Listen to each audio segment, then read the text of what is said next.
Hey sis, hey. Welcome back to Hey Sis Arise podcast. I am your host, Tanya. Hey sis, thank you for tuning in today for episode 6, titled Hey Mama and Little Girl. Sis, episode 6 came about after a conversation I had with a friend that really made me ponder my current approach to this platform. Sis, I spoke about that little girl on the inside of us, episode 5, titled Hey Little Girl. However, since I was talking to my really good friend that I value opinions and suggestions, she asked me something. Um, she had listened to episode 5. I thank her because she's kind of like listened to and tuned in to all my episodes. But after episode 5, sis, we were just talking, and she said, Tanya, I think that you are amazing. I think your episodes and podcast is amazing. I think it's needed. I love the content. I love the information that you are putting out there. She also said, and a lot of it sounds like it's coming from our past, which is a very good thing to think about, considering how we grow and how we can redirect and reframe and unpack and correct all the stuff. She said, but what about the moms that are mommying right now? Yes, sis. The moms that are doing the thing, still in the cusp of mommying, being the mommy, trying to show up, going on YouTube University, watching the TikTok strolls if you're a TikTok stroller, just really trying in this, fast moving, progressive world and cultures, our individual cultures, our um, um, um, uh, individual cultures as well as collective at large cultures, the ecosystems, the mesosystems, all the stuff, sis. There are some of us out here still mommying. So that was my really good friend's question. What about the moms out here that are still mommying right now? Uh, Personally, she has a teenager and she also has a couple of younger kids. And she was like, listening to your information, making me think back to my childhood. And, I know my parents loved me. And um, she said she felt like, felt like she had a secure attachment to at least one of her parents. Um, she shared, that she had a secure attachment and was very close to her mother. And she believes that she has created a secure attachment for her children. So, sis, I just had to reassure her, like, girl, I've been with you and your kids, and you are that amazing bomb.com mom. I've seen your patience, I've seen your love, I've seen your empathy, I've seen your compassion. Girl, you're fine. And, she was like, well, thank you, thank you, thank you. And, I try hard, I read, I do the stuff, I listen to you, and other many great podcasters. And, but hearing your podcast 5, Hey Little Girl, she, really wanted to kind of go a little bit deeper, dig a little bit deeper, and understand or get a better understanding of her approach as that mommy that be mommying, you know? And, I said to her, well, you shared that you had a secure attachment with your mother. Your father was emotionally unavailable, as she shared, and always working. But she did have a secure attachment with her mother. I said, girl, you're good. You're so good because many, you know, therapists, psychologists, psychotherapists, neuroscientists will, assure those that had at least one secure attachment still are able to grow emotionally and develop to be a emotionally mature adult. So I just had to, reassure there, like, yeah, girl, you're good. You're so good. I love Marsha Linehan that also said that, one secure attachment with one parent throughout your childhood, usually before the age 3, you will grow up and, be emotionally mature. You'll know how to self-regulate and all the stuff. So, though I, chopped that up for her, sis, I was so excited to come back and unpack that. I have been coming from this, framework of our past hurts, our past betrayals, why we find ourselves stuck in our brains, and how and why our minds yell at us and, stop us and get us in places that are stuck, or we park in a place and, just say it is what it is and all of the stuff. So my friend, I know her and she is an amazing mom. And I had to reassure her that she's amazing. She's an amazing mom. But I thought about all of my sisters out there that, oh, I need to circle back and just, approach this thing from both perspectives. So, sis, the two terms that came to my mind when I thought about how can I give them tools in their toolbox to approach mommying and approach loving that inner little girl. And the two terms that came to my mind, sis, were buffer or buffering and regulation or self-regulation. And let me break that down for you, sis. I was so excited to jump in. I know I'm supposed to just continue to stay on the lines of psyche and all of this stuff. And it is, if you really look at it, psyche is what? The totality of the mind, soul, body, and spirit. So we're still on the psyche wavelength, sis. That's my jam. I always say that. But I just wanted to break down these two terms that popped in my head when I was having this conversation with my friend. So let's get back to buffering. What is buffering? Buffering is when your child, is having an upset or being disciplined or being corrected. And as a parent that has that secure attachment with their child and want to correct but do not want to lose that secure attachment, it's issuing or extending the correction, however that may look in your home, and at the same time, giving them that loving space, whether it's a hug or holding them or looking eye to eye, even if you have to stoop down to their little miniature levels, or sitting down so that you can sit across from one another and look eye to eye. And it may even involve touching a hand on the knee, a hand on the hand, a hand on the shoulder. It's a loving approach, sis.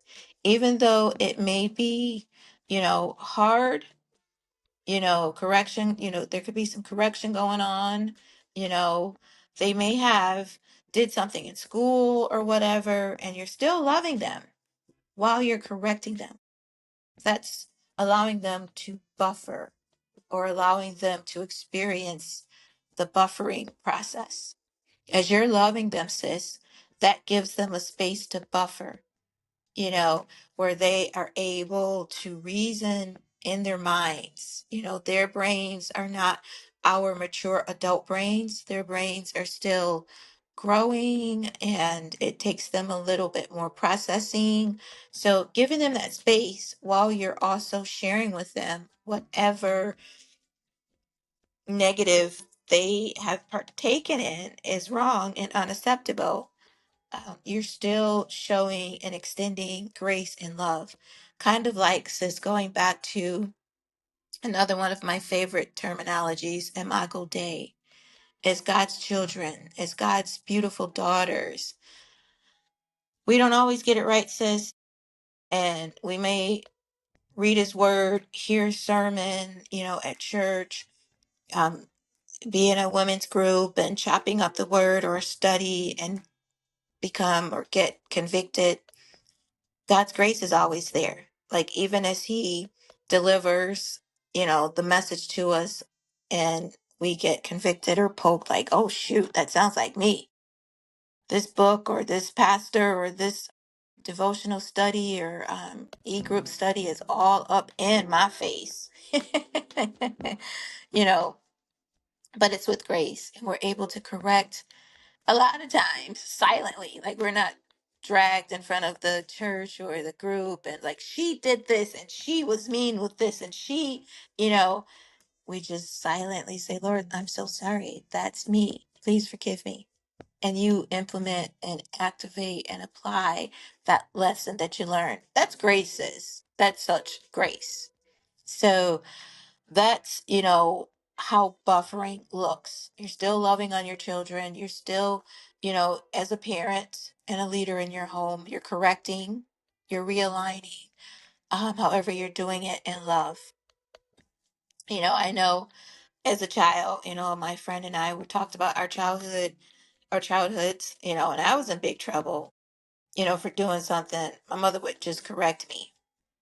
However, I could still sense my mother's love. I can still see that she cared, about me. She cared about how I felt. That was buffering.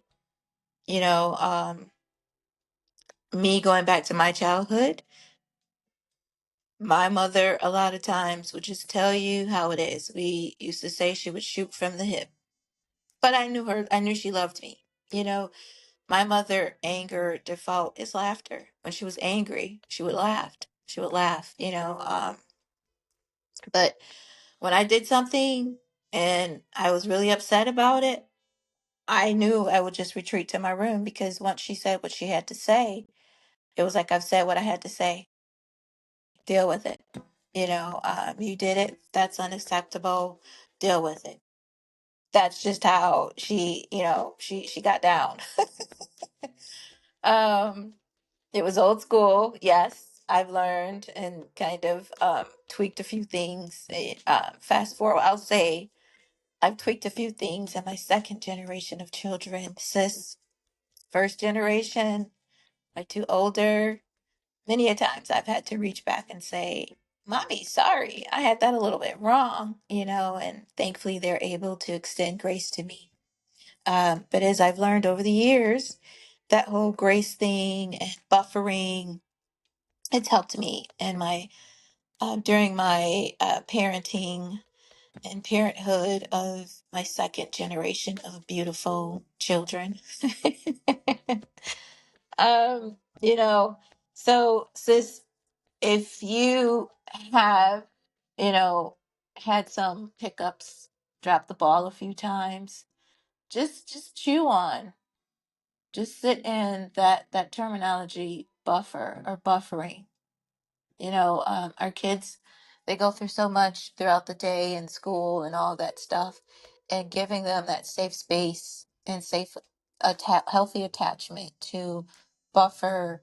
They're going to mess up like we mess up. I said, as God's children and we're adults, we still mess up. So offering them and extending them a safe space to buffer will give you that mommy badge first off, that mommy cape, that, gold star. And it'll also create the antidote and the recipe for healthy, mature children, adolescents, young adults, and adults. Uh, Remember the buffering. Go to YouTube University, find the stuff on buffering if you need more, just to kind of hone it. And, we still cannot wrap our minds around sometimes where parents become so angry as children If you didn't have that space for buffering and your mom, dad, or your caregivers, whoever reared you, is so angry with you where they give you that angry look, it is so hard, sis, for a young person, a child, to process that. As I mentioned earlier, their brains are still developing, still growing. They don't process the way we have the capability and ability to process as adults. And the first thing most of their little brains and minds think and tell themselves is, she hates me. She's never going to love me again. That's how their brains are processing. And sis, that sticks. Our brains and all of its many circuits and pathways and neurotransmitters and the compartments, it takes a snapshot of that look and that feeling. Our brains say, I hate this feeling. I'm going to, flip my lid. I'm going to fragment and spew all over these different, reactive compartments, the amygdala, our limbic system. It goes buck wild. It goes crazy. And all these emotions all over the place, and um, taking and sticking to the different compartments of our brain cyst will reactivate the next time because they're children. So, of course, we're going to push the envelope and do all the stuff as children do. However, that familiar feeling comes back. And it may just be, your parent coming and saying, um, what did you do? Or did you do? However, the question gives us that feeling of, oh, shoot, here's that hatred again. Here's that, she hates me. I know she hates me. She never stopped hating me, even though we may have, did spaghetti night together and all of the stuff. She hates me. You know, um, I know that that mishap or wrongdoing of whatever a child does, if you get that reaction will stick in that child's brain, as I said, and it grows up in their brain, and they take that same feeling into their adult lives. So anytime we feel like we're being questioned, confronted, our brains don't know if it's 6-year-old Tanya or 36-year-old Tanya. Your brain just doesn't know, sis. So what ends up happening is we feel in our minds and in our hearts and our heads, everybody's against us and no one likes us. Everybody's being mean and rude. Because the way she asked me if I move the stapler off of the main desk or whatever, or if a coworker at work, comes and asks, are you done with the printer? And maybe I have a deadline and I just need the printer rushed away. Our brains will process it all the way back to our mothers, our fathers, giving us that dismissive look like you've just messed up everything because you spilled milk or because you didn't come home on time or whatever the offense may have been. And didn't give us the time to buffer, didn't give us the space to buffer and reason within our own, you know, um, immature minds at the time or still developing minds at the time to say, well, maybe I should have not been hopping on one leg while I was pouring my milk. Things that kids do. But if we give them that safe space to think about milk pouring and jumping on one leg just does not mix. So that's my buffering spill, sis. And I want to move on to self regulation, which was the other term that popped in my head when my friend asked me that question. Very good question. Thanks, sis, for I love it. I love when, my sisters come back and chop up stuff with me that I've put out there. So being able to self regulate, you know, um, again, that child does the thing, it's unacceptable. Parents get upset, you know, and there's some scolding, there's some punishment, privileges are revoked or whatever. There's no explanation and there's no space for the child to kind of settle in that and understand what they did wrong, process it, self regulate, go sit out on the front porch and, do that mad, deep breathing, and replay it in their minds. You know, if they don't give that space, if they're not given that space, extended that space to self regulate, sis, once again, that grows up in us. We, have many adults that are walking around that don't know how to self regulate, that don't know how to reground or recenter themselves. These are the adults that we see that pop off, they snap, they lose it. You know, um, we may have coworkers that just go from 0 to 100, and though they may not fall on the floor and have a tantrum, they sometimes have an internal tantrum that just gets fueled all over everybody's cubicle or offices or cafeteria or water cooler by just biting someone's head off, and think it's okay because they've been angered or poked. You know, the end of that individual becomes so upset, and how they deal or show they're upset is flipping their lid and just going mayhem, if I could say it. And sometimes it can be a professional mayhem, but it's still a mayhem. Self-regulating, ties into emotional intelligence. And as adults, we should possess emotional intelligence.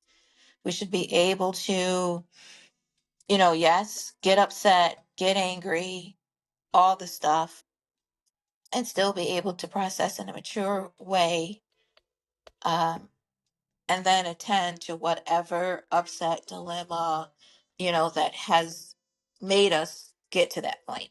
And honestly, sis, if I can just, put something in there, nothing could make us. We choose. We choose to become upset. We choose to flip our lid. We choose to choose somebody out.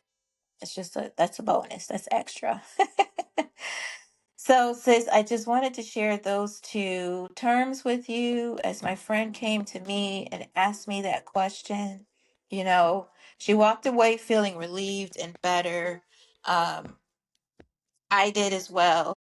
I told her, you do this already. Maybe you just don't know the terminology, but you do it. I've seen her in restaurants, with her kids and how patient she is with them.